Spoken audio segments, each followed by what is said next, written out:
इस क्वेश्चन को देखिए, 1 ग्राम each of non volatile non electrolyte solute A, molecular weight इस बार सॉल्यूट, अब देखो सॉल्यूट आपके डिफरेंट हो गए, इसमें सॉल्यूट ए मॉलिकुलर वेट कितना है 60, इसमें सॉल्यूट बी है मॉलिकुलर वेट कितना है 180, है ना। तो मोलैलिटी का फॉर्मूला क्या होता है, molality is equals two moles of solute divided by mass of solvent, mass of solvent, और मास ऑफ सॉल्वेंट को अगर आप ग्राम में लोगे, किस में लोगे, जी का मतलब ग्राम में, तो 10⁻³ आपको करना पड़ेगा, ठीक। अब देखिए, is dissolve in 100 gram of same solvent, अगर सेम सॉल्वेंट है, अगर क्या है सेम सॉल्वेंट है, सेम सॉल्वेंट है तो के बी आपका सेम होगा, ठीक, सेम सॉल्वेंट है तो के बी आपका सेम होगा, क्योंकि के बी किस पे डिपेंड करता है, नेचर ऑफ द सॉल्वेंट पे, तो के बी सेम होगा दोनों के लिए। तो जैसे ही आप लगाएंगे क्या, delta T B of A by delta T B of B, तो delta T B of A कितना हो जाएगा, K B of A into molality of A divided by delta T B of B, K B of B into molality of B, ठीक। तो दोनों के के B same है तो कैंसिल हो जाएगा के बी से के बी, ठीक।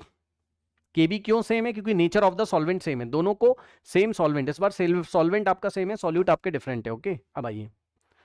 तो यहां से अगर आप आओगे तो delta T B of A by delta T B of B is equals to, अब देखो मोलैलिटी ऑफ ए कैसे लिखोगे बताओ, मोलैलिटी ऑफ ए कैसे लिखोगे, मोल्स ऑफ सॉल्यूट ए, ठीक।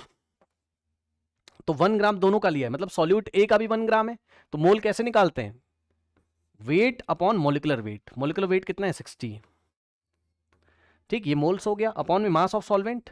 मास ऑफ सॉल्वेंट कितना है हमारे पास 100 ग्राम, 100 ग्राम है दोनों के लिए, 100 ग्राम है ना, तो मास ऑफ सॉल्वेंट 100 ग्राम, और इनटू में 10⁻³ चेक कर लो, ये हमने क्या लिखा है, मोलैलिटी ऑफ ए लिखा हुआ है, मोलैलिटी का formula moles of solute, moles of solute के लिए गिवन मास ऑफ सॉल्यूट 1 ग्राम है और मोलर मास ऑफ ए कितना है 60 है, और divided by mass of solvent कितना है 100 इंटू 10⁻³ और डिवाइडेड बाय,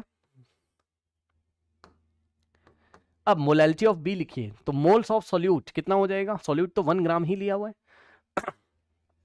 तो मोल्स कैसे निकालेंगे, गिवन मास 1 ग्राम अपॉन में मोलिकुलर वेट कितना हो जाएगा 180, और डिवाइडेड बाय क्या करेंगे हम लोग 100, डिवाइडेड बाय हम लोग क्या करेंगे 100, क्योंकि सॉल्वेंट का मास कितना है 100 ग्राम, और इंटू 10⁻³, सॉल्व करिए, ये गया आपका, ठीक, 100 से 100 आपका गया, और क्या आ गया 1/60 ऐसे ही रहेगा, और क्रॉस लगा के 180/1 हो जाएगा, यहां पर सॉल्व करोगे 3 आएगा,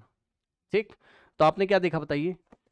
delta TB of A by delta of TB of B की वैल्यू कितनी आ रही, 3 which is greater than 1, which is greater than 1, ठीक, इस तरीके से। तो अगर आप देखेंगे तो आपका option A is the correct answer.